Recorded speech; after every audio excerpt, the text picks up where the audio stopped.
Le château de Busséolles était il y a 40 ans en ruine. C'est alors qu'un passionné, Claude Houlier, décide de l'acheter pour le restaurer avec sa femme. Une aventure qui les mène, avec leur fils, très vite au temps des chevaliers. Au départ, j'avais pas tellement l'intention d'y habiter continuellement. J'avais l'intention surtout on disait on va le restaurer, on va l'ouvrir au public pour le faire connaître, réhabiliter le Moyen-Âge, réhabiliter beaucoup de choses, l'idéal chevaleresque que mon mari avait vraiment à cœur. Et bon, ça s'est fait comme ça. On s'est trouvé un peu obligé d'y habiter pour continuer parce que c'était plus facile.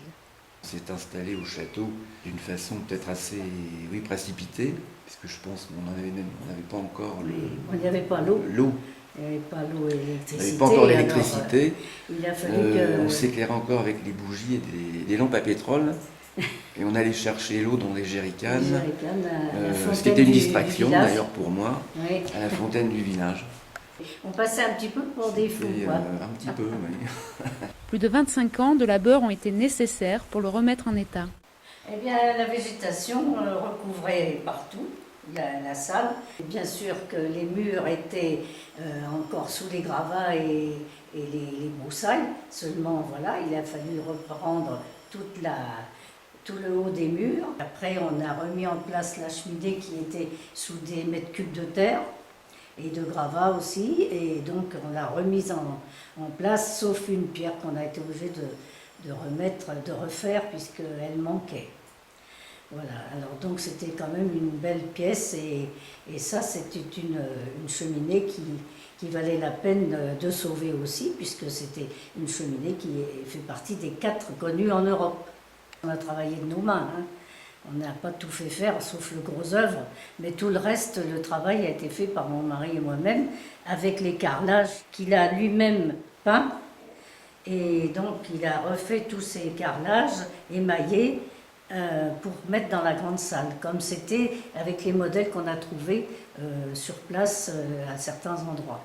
Thierry était encore enfant lorsque ses parents ont commencé à restaurer le château. À l'école, il sortait du lot. Mes camarades de classe, ils m'appelaient Busséolles déjà. Pour eux, quand ils me voyaient, c'était le château. Et c'était, ils avaient l'impression que un personnage du Moyen-Âge était avec eux, avec le cartable et puis les cahiers quoi, de classe.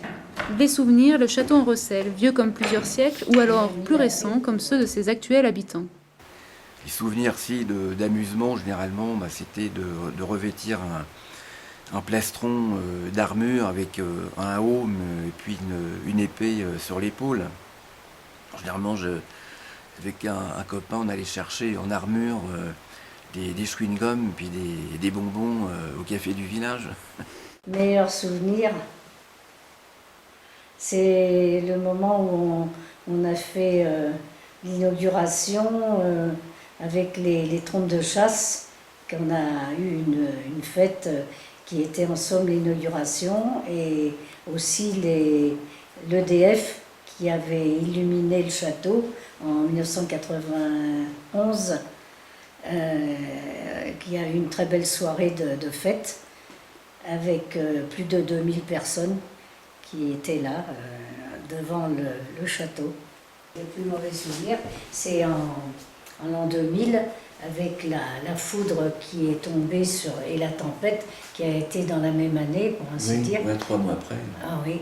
On revenait de faire les courses et le temps de mettre la voiture dans le garage. C'est là que la foudre, l'impact est tombé sur la tour.